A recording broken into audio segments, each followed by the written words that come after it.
Waalaikumsalam. Alhamdulillah Rabbil Alamin, wa bihi nasta'inu ala umuri dunya waddin.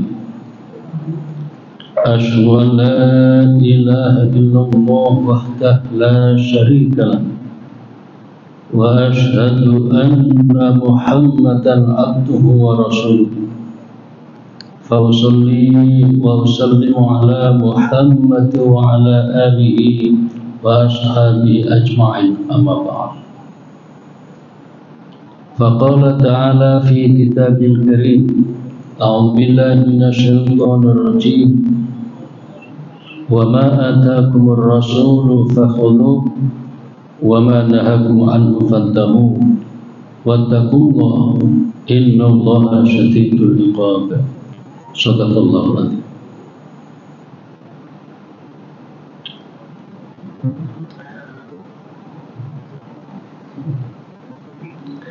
Para jamaah, pagi ini kita akan bahas hal-hal terkait dengan Idul Adha. Yang pertama adalah problem tentang kenapa Idul Adha tahun ini kembali berulang. Indonesia berbeda dengan Mekah, Saudi Arabia. Yang kedua nanti membahas tentang bolehkah panitia kurban mendapatkan bagian daging kurban.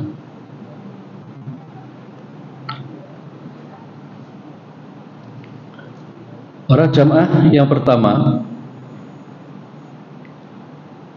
kenapa bisa beda antara Makkah dengan Indonesia? Problem ini sudah berapa abad, tapi ada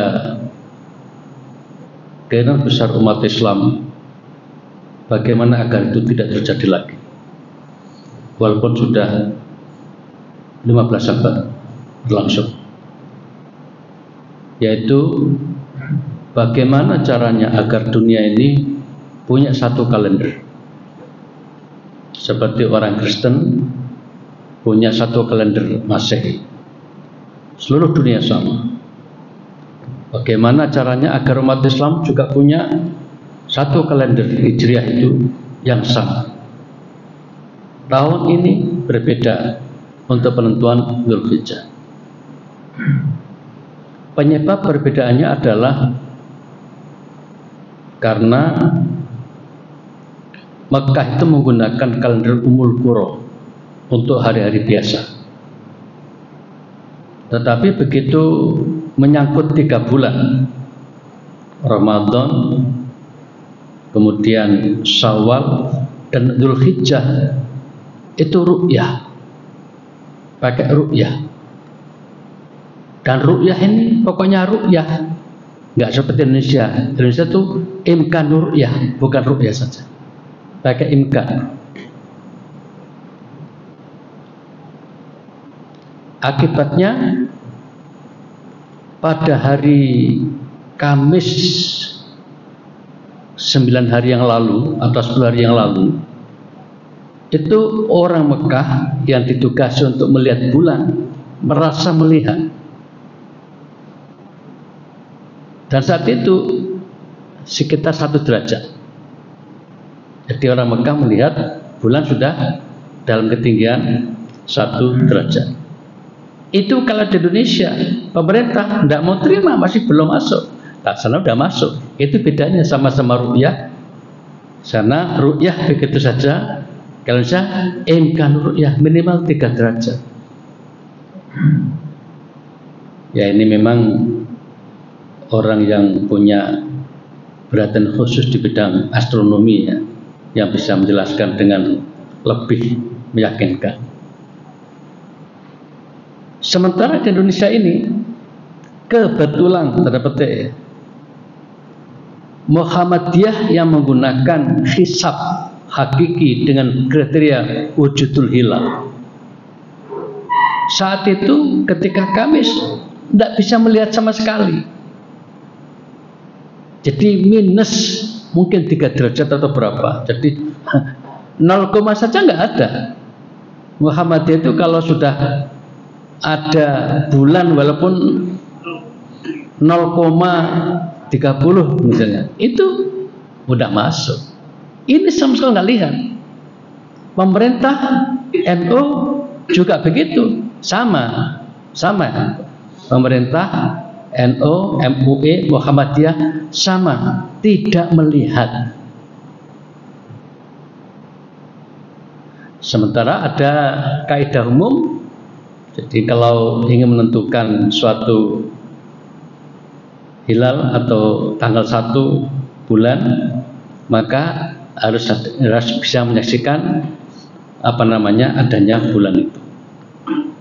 Paling ringan ya Muhammadiyah sebenarnya, karena asal ada saja, berapapun. Ibarat orang yang mau lomba lari. Jadi kalau misalnya setarnya ini putih ini ya, walaupun jarinya saja yang menyentuh, udah dianggap masuk itu, udah dianggap masuk. Tidak harus seluruh kakinya itu masuk, sedikit saja udah dianggap masuk. Nah para jamaah, akibatnya Mekah menentukan 1 Dzulhijjah hari Jumat. Jadi ketika kami itu sama-sama lihat gitu ceritanya ya. Mekah lihat, Indonesia lihat, tapi Mekah berhasil, 1 detik, Indonesia gagal. Semuanya tidak bisa lihat. Saya tadi katakan ada NU, ada pemerintah, ada apa tadi? MUI, Muhammadiyah, tidak ada satupun yang berhasil melihat. Hisab juga tidak ada yang menunjukkan masuknya tanggal 1 pada Jumat itu. Sehingga ya, Jumat itu masih tanggal 30 ya, Dzulqa'dah, dan Dzulhijjahnya baru mulai hari Sabtu. Nah, akibatnya karena di Indonesia ini Dzulhijjahnya mulai Sabtu, ya, akhirnya sekarang baru dianggap tanggal 9. Hari ini dianggap hari Arafah. Sementara di Mekah karena ngitungnya mulai Jumat, hari ini sudah tanggal 10, sehingga hari ini mereka akan Idul Adha, sholat Idul Adha hari ini. Itu satu hal mengapa kok bisa beda antara Indonesia dengan Mekah itu. Nah, ini tadi saya katakan problem. Apakah mungkin seluruh dunia ini jadi satu kalendernya? Ya mungkin saja, tergantung kesepakatan. Ya itu nanti dibahas kapanlah gitu ya. Karena di dunia kapan itu ada sekitar 160 negara rapat atau musyawarah. Mungkinkah kita membuat kalender internasional yang disebut dengan KHGT? KHGT singkatan dari kalender Hijriah Global Tunggal. Jadi seluruh dunia itu bagaimana kalau satu kalender Hijriahnya itu. Nah, sementara ini kan ya itu tadi tidak sama penentuan satu tanggal satunya ya, dan tidak sama. Kemudian ketika sudah berbeda seperti itu, muncul lagi masalah fikih.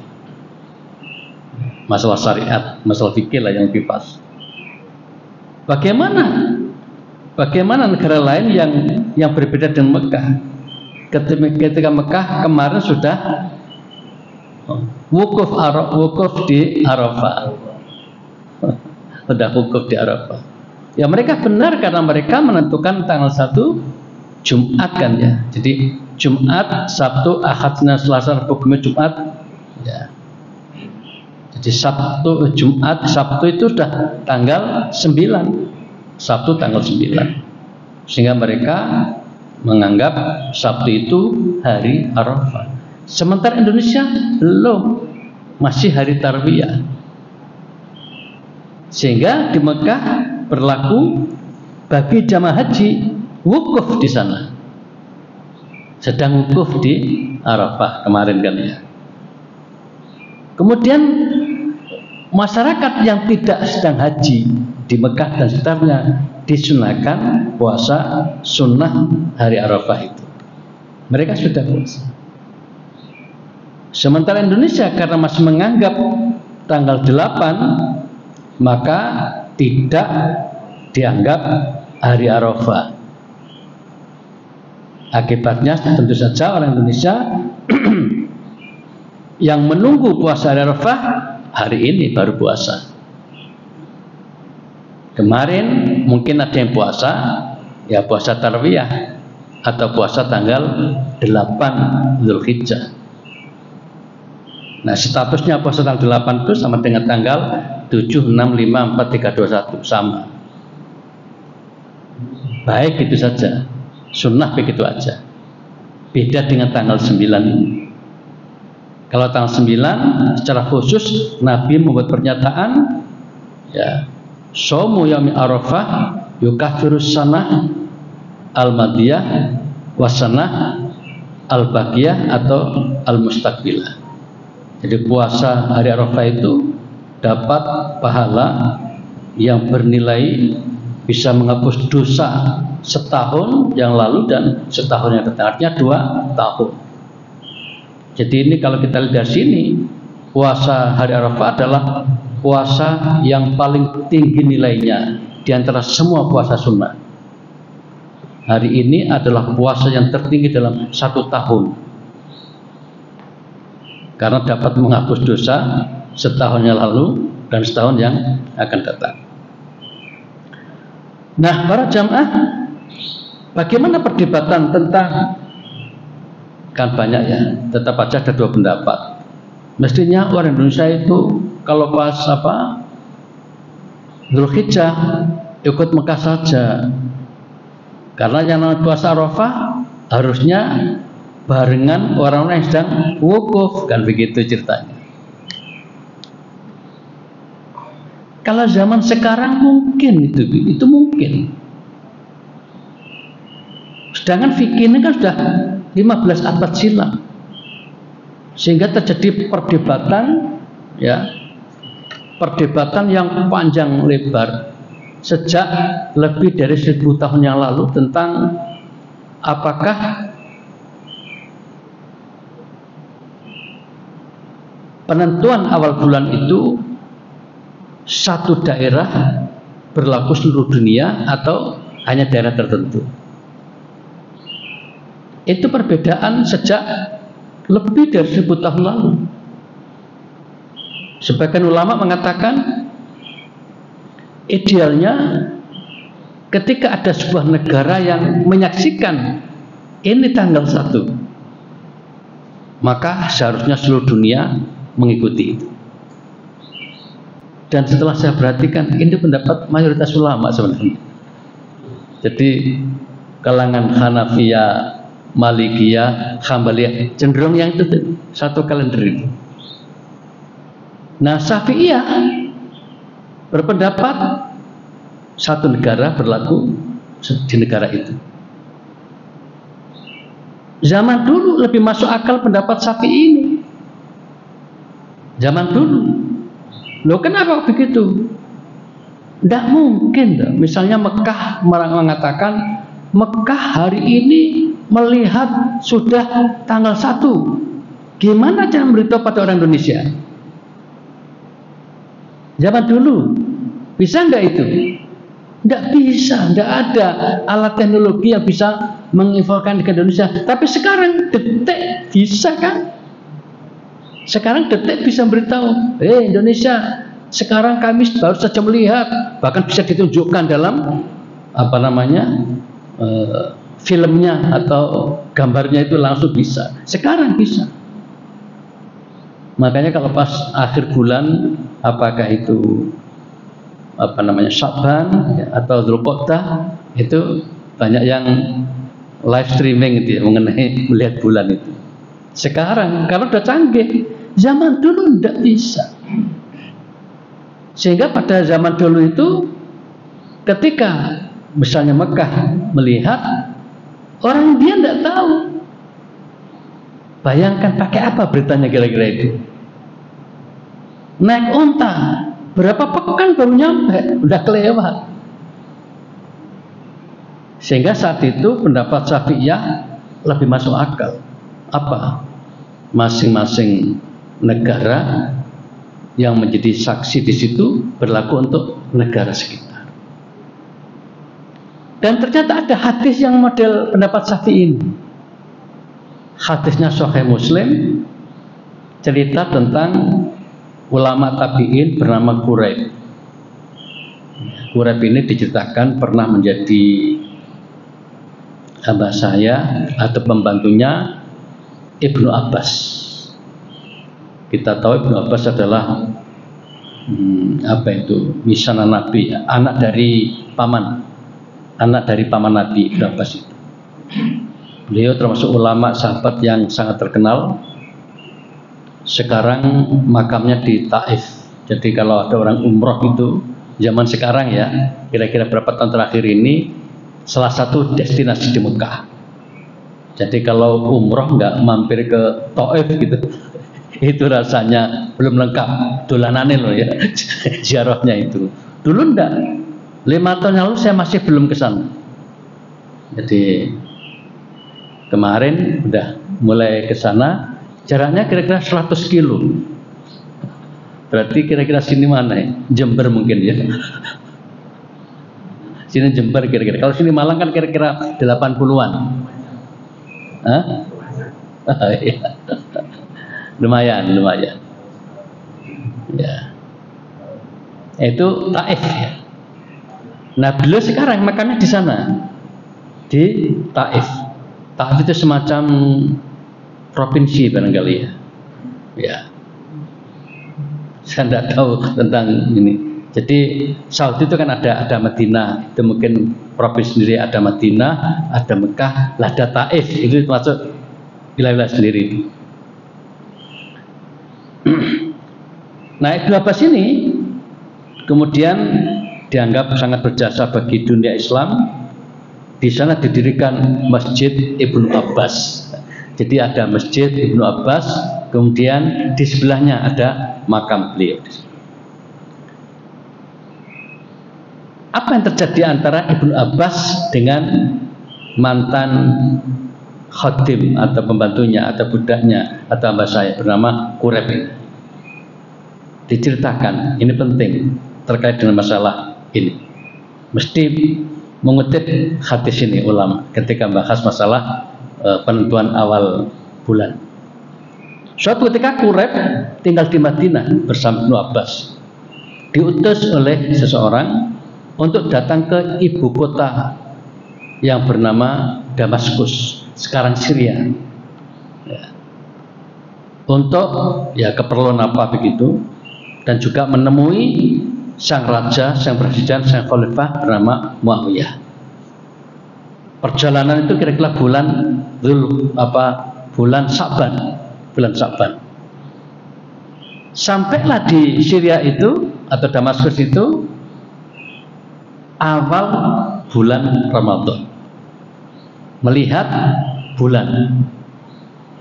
Waktu itu mirip dengan suasana sekarang. Kejadiannya hari Kamis ya, di bulan Sa'ban tadi, kemudian malam Jumat melihat bulan, sehingga ditetapkan Jumat adalah 1 Ramadan. Jumat itu 1 Ramadan.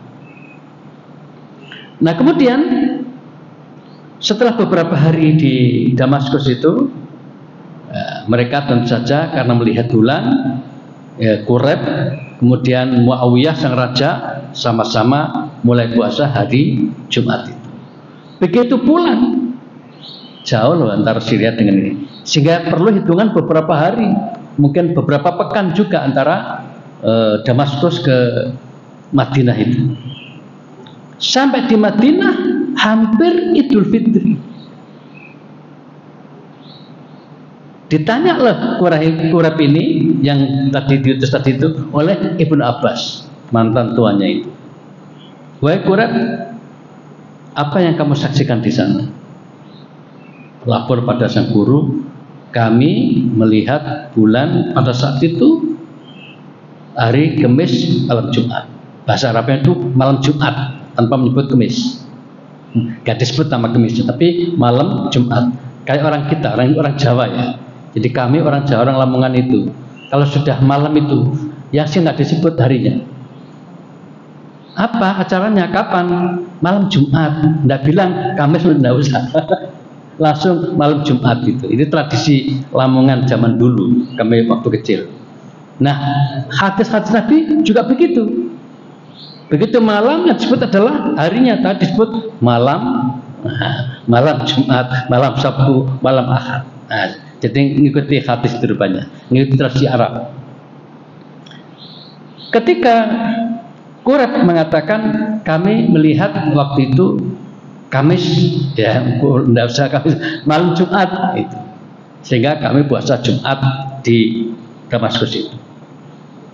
Apa kata Ibnu Abbas? Oh, kalau kami di sini di Madinah melihatnya pada malam Sabtu. Beda. Jadi di Syria itu melihatnya malam Jumat, di Madinah melihatnya malam Sabtu. Sehingga kata Ibnu Abbas, kami puasa mulai apa? Sabtunya berpuasa. Nah, kemudian Quraib bertanya, wahai Tuhan, apa tidak mengikuti Muawiyah sang raja, sang penguasa ya pada saat itu, pemerintah? Kenapa nggak ikut pemerintah saja? Di mana di Syria tadi, Damaskus itu? Apa kata Nabi? Oh enggak. Ya seperti inilah yang diajarkan Nabi. Jadi apabila merasa melihat, menyaksikan tanggal 1 itu bulan hilal itu, maka saat itu baru menetapkan mulai awal bulan. Jadi pada saat itu sudah ada perbedaan antara Damaskus dengan Madinah. Ini hadis sahih riwayat Muslim. Semua ulama ketika bahas awal bulan Hijrah mesti menyinggung hadis ini. Nah, jadi kalau di Indonesia kok Muhammadiyah pemerintah beda, karena hadis gitu. Pemerintah merasa melihat ini, Muhammadiyah melihat tanggal sekian. Itu di satu wilayah itu. Apalagi ini jadi antara Madinah dengan Syria sebenarnya itu satu negara. Sebenarnya satu negara. Tapi beda wilayah, memang beda wilayah. Tapi sekarang beda negara sekarang. Sekarang beda negara. Sekarang kan Timur Tengah dipecah-pecah menjadi berapa puluh negara. Iya, puluhan negara. Mulai sampai dengan yang sekarang rame-rame itu Palestina, ya kan? Dulu kan satu negara, satu khilafah ya, satu khilafah istilahnya. Nah, para jamaah, akibat dari membaca hadis ini, maka kemudian ulama Syafi'iyah berpendapat, jadi yang baik itu mungkin yang benar itu kira-kira itu pendapatnya adalah masing-masing negara boleh menentukan awal bulan berdasarkan kesaksian mereka masing-masing. Jadi kalau sekarang Mekah merasa menyaksikan malam Jumat, Indonesia menyaksikan malam Sabtu, ya sudah masing-masing kan gitu. Nah ini, jadi akhirnya saat itu sudah terjadi berbeda pendapat. Bayangkan, ini zaman sahabat tabi'in, Nabi sudah nggak ada itu, sehingga nggak bisa lapor, nggak bisa lapor kepada Nabi. Nabi sudah wafat. Ceritanya kisah ini terjadi. Nah kemudian muncul, oke lah kalau begitu. Kalau masa Ramadan selesai, ini bagaimana dengan wukuf? Ini problem lagi kan? Sampai sekarang, bahkan kemarin ya di WA kita itu kan muncul pendapat A mengatakan seharusnya puasa Arafah itu barengan dengan jamaah haji yang wukuf di Arafah. Tidak seperti ini. Akhirnya, muncul macam-macam pendapat itu ya. Nah sekarang kita menggunakan waktu dulu yang teknologi belum canggih. Ada dua pendapat dalam ini. Yang pertama memang kayak tadi itu. Jadi idealnya kalau kita mau puasa Arafah itu ya barengi orang-orang ketika sedang wukuf. Tapi pendapat kedua nggak begitu.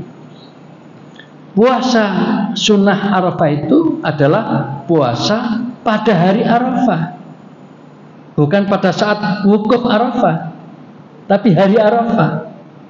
Apa bedanya? Kalau pas wukuf Arafah berarti barengan orang haji sedang wukuf. Kalau hari Arafah tergantung negara itu menentukan tanggal 9 itu kapan. Jadi tetap ada dua pendapat. Ulama Saudi sendiri pecah.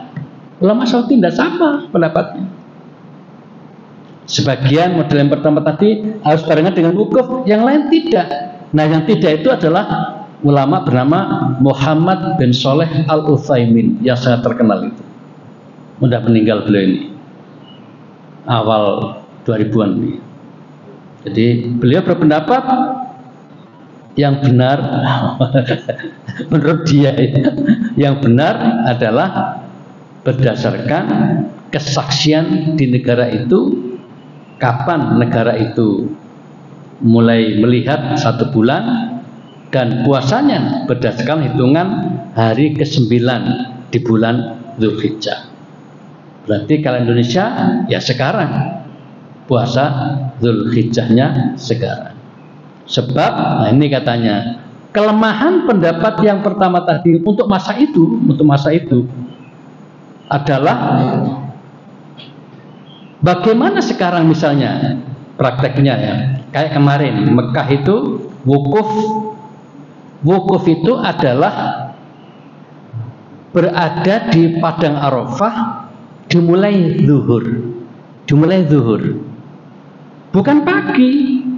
Walaupun jamaahnya mulai malamnya sudah datang, tanggal 8 malam itu, berarti malam 9 jamaah haji Indonesia mungkin 80% sudah di sana, yang lainnya ikut tarawih di Mina. Jadi pecah, bukan pecah ya, apa ya?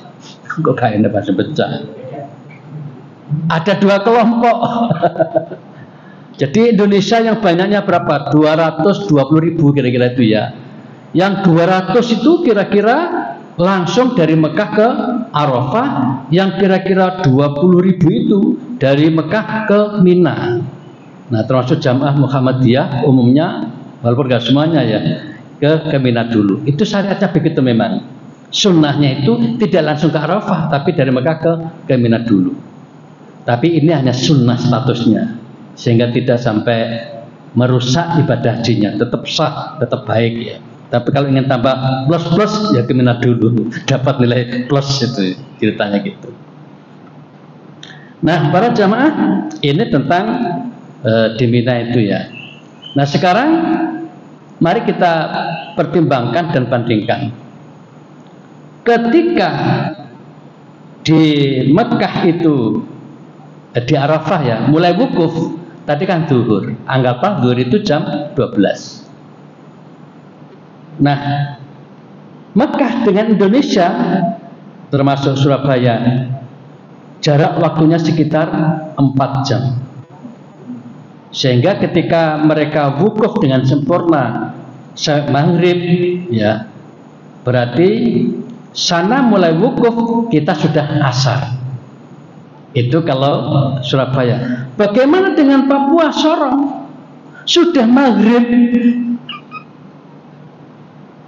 Jadi ketika Arafah mulai wukuf, Sorong sudah maghrib. Apalagi daerah timur lagi, mungkin sudah menjelang Isya. Sehingga apa? Tetap enggak kebagian kegiatan wukuf di Arafah itu.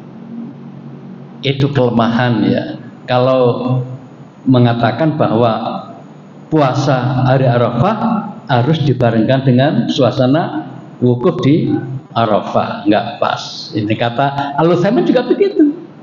Akhirnya yang terjadi ya sudah, yang lebih pas itu adalah penetapan puasa Arafah itu ya tanggal 9 Dzulhijjah. Nah, sehingga kita di sini ya 9 Dzulhijjah. Makanya supaya antara Mekah dengan Indonesia sama, dengan Australia sama, dengan daerah lain sama, ya bagaimana caranya agar bisa bikin KHGT, kalender Hijriah tunggal ya. Kalender Hijriah apa? Kalender Hijriah tunggal global. Global tunggal, G-nya itu global, T-nya tunggal. Pokoknya bagaimana seluruh dunia itu satu kalender. Nah, itu sehingga podo tanggal 9 nih walaupun beda waktunya itu enak gitu. Nah, jadi begitulah para jamaah. Insyaallah ya pendapat yang lebih meyakinkan. Saya tidak ingin mengatakan yang benar kok sawangannya ya. Pendapat yang lebih meyakinkan itu adalah yang mengatakan puasa Arafah adalah tanggal 9 Dzulhijjah. Baik, sekarang kita masuk sedikit ini ya. Bolehkah panitia menerima daging kurban? Nah, insyaallah kita besok sudah masuk ke Idul Adha dan nggih hubungannya dengan 1 Syawal dan 10 Dzulhijjah diharamkan puasa. 1 Syawal dan 10 Dzulhijjah haram. Memang itu ada hadisnya. Jadi untuk 1 Syawal itu kan Idul Fitri, kita tidak boleh puasa. Bahasa kasarnya haram gitu, tidak boleh puasa. Loh kenapa? Supaya hari itu dimanfaatkan untuk ya merayakan suasana, merayakan kan senang-senang gitu ya. Dalam bahasa lainnya tuh berpesta itu ya, pokoknya bersenang-senang lah itu hari. Jadi setiap orang itu ada hari rayanya kata Nabi. Dan di Islam tuh ada 2 hari rayanya, Idul Fitri dan Idul Adha. Nah bedanya kalau Idul Fitri hanya 1 hari itu yang diharamkan. Kalau Idul Adha 4 hari. Jadi tanggal 10 hari besok itu kita nggak boleh puasa, ditambah dengan 3 hari lagi kita nggak boleh puasa. Loh kenapa kok masih berlanjut masa bersenang-senangnya? Kan habis menyembelih daging kurban, sehingga diperkirakan dagingnya oke gitu loh ya. Silakan dilanjutkan kira-kira begitu ya. Jadi untuk Idul Adha ini 4 hari kita tidak boleh. Dan selama itu kita disunnahkan memperbanyak zikir, terutama takbir. Sehingga kita itu habis sholat 5 waktu biasa ditambah dengan takbiran itu setiap 5 waktu pokoknya. Habis subuh, zuhur, asar, maghrib, isya 5 waktu sampai nanti tanggal 13 asar terakhir. 13 Maret udah masuk hari berikutnya. Tadi katakan udah malam 14 bukan malam 13 lagi, sehingga tidak lagi dianjurkan. Bahkan menyembelih juga nggak boleh pada tanggal 13 malam. Jadi paling selambat-lambatnya 13 itu asar tadi itu paling lambat menyembelihnya. Jadi itu masalahnya mengapa kita tidak dibolehkan berpuasa, karena kita diberi kesempatan keleluasaan untuk ya berhari raya begitu. Baik para jamaah, sedikit saya tambahkan tentang ini, saya persingkat saja. Bolehkah panitia menerima daging kurban? Para jamaah, yang pertama sebelum ke itu, bolehkah bentuk panitia? Kan gitu ceritanya. Zaman Nabi tidak ada panitia, tidak ada. Jadi berabad-abad mereka berkorban itu ya masing-masing keluarga, masing-masing keluarga. Jadi kalau saya korban ya tak sembelih dewe, nanti kemudian dagingnya saya berikan pada tetangga kanan kiri, kemudian pada fakir miskin yang kita tahu di mana. Begitu dulu, sehingga tidak perlu panitia. Itu berlaku berabad-abad. Nah sekarang bagaimana kok kemudian Indonesia ini kok kemudian tiba-tiba ada gagasan membentuk panitia? Itu kan gimana ceritanya? Kan gitu ya. Ternyata nemu hadis ini, gitu. Nemu hadis ini. Nah, mari kita baca hadis ini. An Ali, dari Ali, ya. Qala, dia berkata, Amaroni telah memerintahkan kepadaku Rasulullah Sallallahu Alaihi Wasallam. Aku diperintah oleh Rasul. Untuk apa? An akuma ala butni, untuk membantu pelaksanaan korban beliau, yaitu seekor unta. Aku diperintah untuk membantu. Aku diperintah untuk menangani. Oh, no, ini berarti Allah nggak panitia. Di situ ulama kita itu. Jadi kata-kata ini, jadi Ali saat itu seperti panitia, bukan panitia, tapi seperti panitia. Ali tolong dilaksanakan ini. Jadi waktu itu apa di tangan Ali? Nah, di sini. Aku diperintah untuk menangani hewan kurban beliau, unta itu, kemudian disuruh menyedekahkan dagingnya, kemudian juga kulitnya dan segala hal yang ada pada tubuh hewan itu, mungkin termasuk pelananya apa saja yang bisa dipakai itu. Wa alla utiya al-jajar, dan aku tidak dibolehkan memberi upah kepada jagal minha, diambilkan dari hewan kurban itu, tidak boleh. Qala, Ali mengatakan, nahnu nuti min indina, kami ngasih upah kepada jagal dengan dana tersendiri. Dari sini ya, maka dapat dipahami, oh berarti membentuk tim atau panitia untuk memudahkan pelaksanaan kurban tadi itu dibolehkan, dibenarkan, bahkan zaman sekarang dituntut untuk kemudahan pelaksanaan penyembelihan dengan kurban dan juga distribusinya. Tapi ada catatan di sini. Untuk orang-orang kampung kadang-kadang nggak paham sampai di sini, sehingga ada ungkapan, wis tolong Pak Jagal sampean sembelihkan ini, nanti sampean tak kei apa ini kepalanya atau tak kei kulitnya, itu tidak boleh. Tak kei dalam arti upah maksudnya tidak boleh. Tapi kalau tak kei sebagai hadiah boleh, malahan harus jelas di situ, harus jelas. Apa bedanya sebagai hadiah dengan upah? Kalau upah itu kan tuntutan hak. Kalau nggak dikei nanti dia nuntut. Kalau hadiah nggak dikei, oh nggak hadiah kan terserah yang ngasih kan. Itu bedanya. Nah, sehingga nanti di situ yang tidak boleh adalah memberikan upah. Nah kemudian ya tadi sudah itu. Lalu bagaimana cara membagikan daging ini?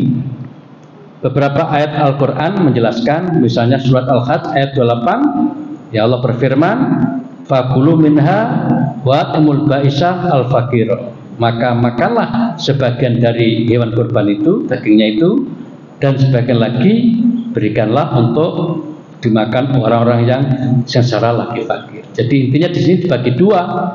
Yang pertama untuk yang berkorban, yang kedua untuk dibagi-bagikan pada fakir miskin. Di ayat ini. Kemudian berikutnya ayat 36 masih Al-Hajj, fakulu minha wa timul qani'a wal mutar, makanlah sebagian dari daging kurban itu, kemudian berikanlah pada orang yang minta-minta dan orang yang tidak minta-minta.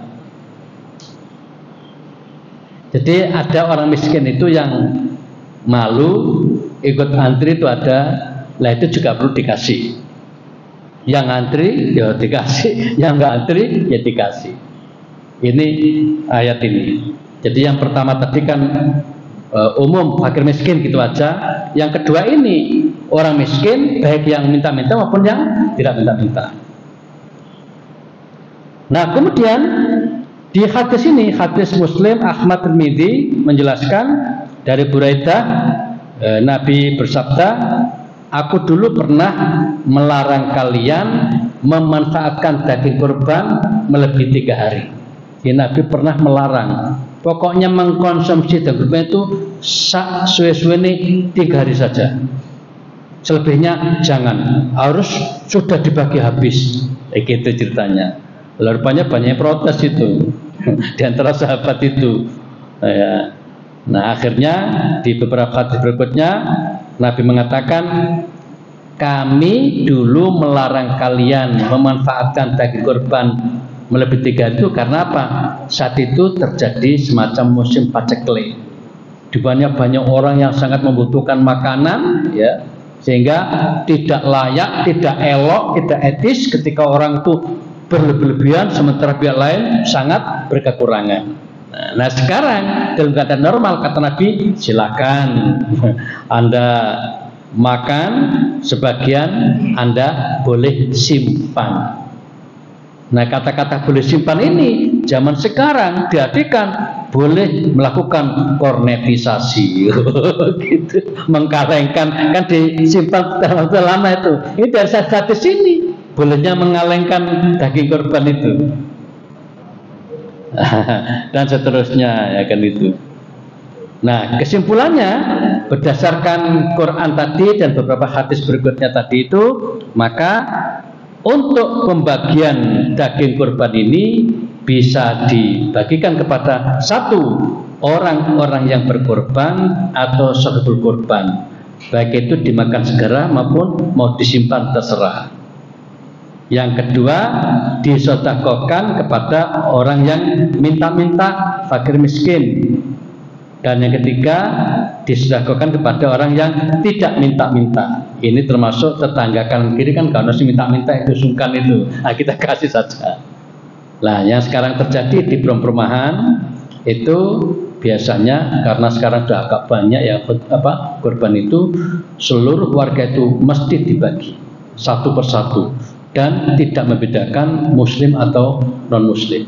Jadi kami itu di perumahan Taman Jenggala itu kan ada 2 masjid, masing-masing menyelenggarakan korban. Akhirnya masuk rumah itu diam saja dapat 2 kilo. Itu baru diam saja. Yang berkorban untuk 4 kilo. Yang berkorban dapat 4 kilo. Nah kalau yang korban 2 satu rumah kan dapat 8 kilo, udah 10 kilo itu. Nah sekarang bagaimana ketika dia jadi panitia? Oh kan gitu masuk di topik ini. Nah untuk panitia ini boleh diberikan asal atas nama hadiah atau sedekah dari sahibul korban. Jadi yang berkorban tadi kan merasa berterima kasih gitu kan. Kemudian ya sudah kami sedekahi, kami hadiahi untuk Anda sekian. Nah panitia tidak boleh menuntut aku harus ini, itu namanya minta upah, tidak boleh. Tapi kalau sekedar mengajukan permohonan tidak menuntut, ya boleh. Boleh nggak saya untuk saat ini ngincipi atine, ngincipi buntute, ngincipi apa gitu. Nah itu terserah sahibul korban kan. Kalau boleh ya sudah. Itu namanya hadiah atau sedekah. Nah dalam hal ini panitia boleh menerimanya. Tapi kalau atas nama upah tidak boleh. Kalau atas nama upah tidak boleh. Kemudian ya ini di Muhammadiyah kebetulan juga punya pendapat. Jadi dikatakan Majelis Tarjih menyamakan statusnya panitia itu dengan jagal. Jadi tidak boleh menerima upah dari hewan itu. Jagal tidak boleh, panitia juga tidak boleh. Jadi kalau ingin ngasih upah itu harus dari uang tersendiri. Uang tersendiri. Itu sebabnya maka panitia yang cerdas, panitia yang kreatif, maka bikin pengumuman bagi yang mau iuran urunan atau korban rombongan 7 orang seekor sapi, maka masing-masing orang terkena misalnya 3,5 juta termasuk dana operasional. Sing digunakan untuk membeli sapi mungkin yang 3 jutanya, yang 500.000 untuk keperluan macam-macam termasuk upah kepada jagal, nggak ada masalah. 500 tidak termasuk yang korban kok, termasuk biaya tadi operasional. Jadi nanti kalau ada yang mau mengirim pakai kendaraan, kan mungkin nyewa kendaraan, diambilkan dari dana itu. Itu namanya dana operasional, bukan dana korban. Korban dari sembelih. Jadi kan ada hewan yang mungkin harganya 21 juta, kan pas 3 kali 7 kan 21. Nah, ada di beberapa masjid itu iurannya 4 juta. Bahkan ada yang 4/4 juta. Nah, berarti bisa jadi sapi ini rotok gede gitu ya. Tapi tetap saja, misalnya 4 juta tidak dibelikan semua uangnya itu. Karena apa? Untuk kepentingan dana operasional. Jadi untuk ngongkosi atau ngepahi si jagal. Nah, untuk panitia ya mungkin biasanya di sini tidak ada ya panitia yang dikasih upah, tidak ada. Yang ada disedekahi dari daging itu. Nah, kemudian nanti ada makan-makan bersama, itu terserah aja itu. Jadi dalam hal ini harus hati-hati di dalam mendistribusikan daging kurban, itu harus hati-hati. Kemudian setelah kita tahu bahwa panitia juga boleh, ya, yang berkorban dulu jangan lupa itu boleh. Nah, tentang yang berkorban ini dapat berapa, kan gitu ya. Imam An-Nawawi itu menjelaskan begini, tidak ada ketentuan khusus di hadis itu orang yang berkorban ambil berapa, tidak ada. Nah, dari berdasarkan beberapa hadis itu kemudian Imam An-Nawawi membuat berijtihad lalu menyimpulkan sebaiknya dibagi 3. Sepertiga yang berkorban, sepertiga untuk fakir miskin, sepertiga untuk hadiah-hadiah tadi itu. Nah, hadiah-hadiah mungkin termasuk panitia, termasuk tetangga kanan kiri, mungkin termasuk yang mungkin ada yang kaya, bahkan ada yang non muslim, itu masuk di situ. Nah, dari sini maka harus ada untuk fakir miskin itu. Jangan sampai tidak ada. Di Quran tadi 2 kali ayat tadi itu ada fakir miskin disebutkan. Di kata-kata wa'atimu dan berikan makan itu adalah maksudnya pada fakir miskin. Dan watasaddaqu sedekahkan ini umum sekali untuk siapa saja. Nah, dari sini ada ungkapan sebanyak-banyaknya yang boleh diambil oleh yang berkorban itu sepertiga. Orang Jawa itu mengambil kebijakan nek korban kambing dapat apa? Sampilnya, berarti kira-kira 1/4 ya. Bagus itu. Jadi nggak sampai sepertiga. Jadi semakin sedikit semakin bagus, berarti keikhlasannya semakin tinggi gitu loh ceritanya itu. Tapi boleh ngambil sepertiga, berarti apa? Sampil ditambah kepala mungkin gitu ya. Sampil tambah kepala ditambah buntut boleh, karena masih tidak sampai melebihi sepertiga. Nah, kambing itu umumnya sedikit dagingnya, sehingga jangan disamakan antara yang kurban kambing dengan kurban sapi, beda. Hitungan yang wajar, yang kurban sapi mestinya lebih banyak dagingnya yang didapat. Nah, sekarang sama-sama urunan 3,5 juta untuk seekor sapi 7 orang tadi dengan seekor kambing sama-sama 3,5 juta, kecil kan dagingnya.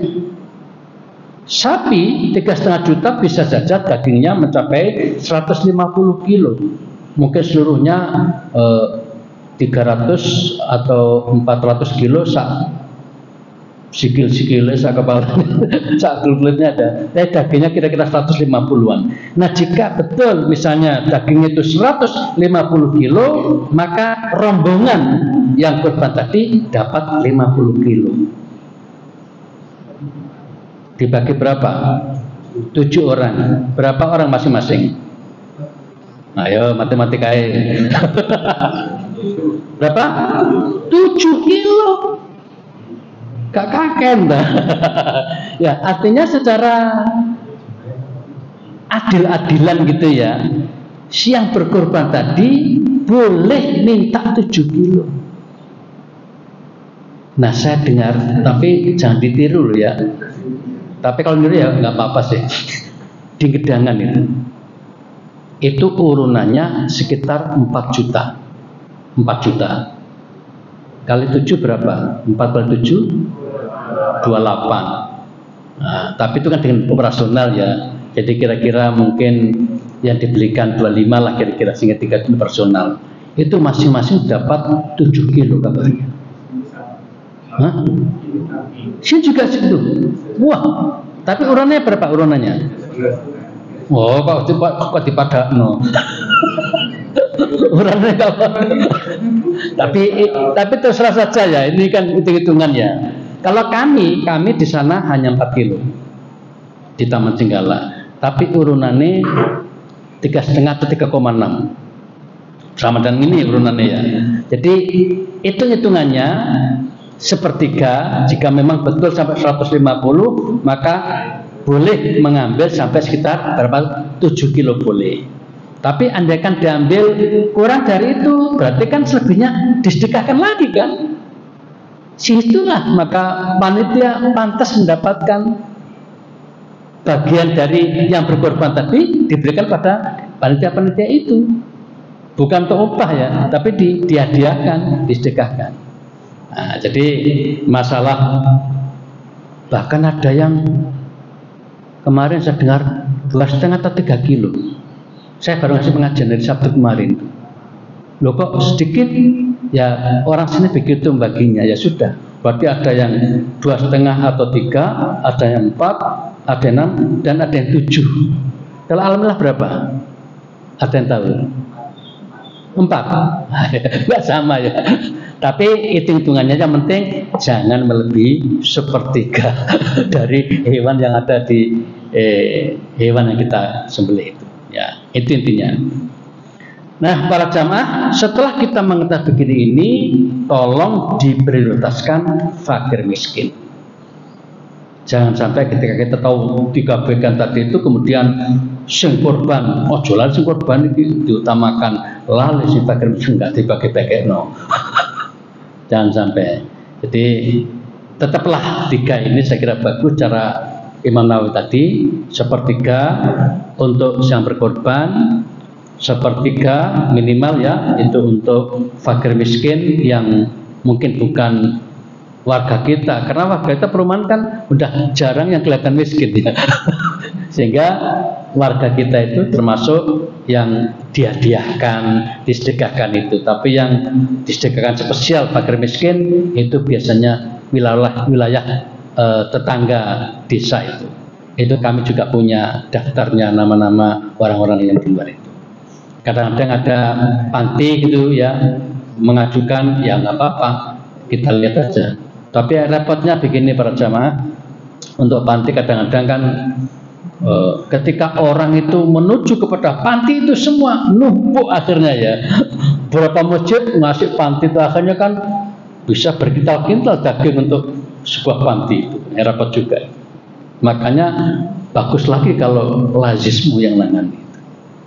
Nah, kenapa kok bagus? Lazismu itu kan lebih luas cakupannya itu. Jadi memotret dulu di Sidoarjo ini kantong miskin itu mana saja saya. Jadi relatif lebih rata gitu. Nah, itu kan bagian dari usaha-usaha untuk ya mendistribusikan daging kurban yang agak merata.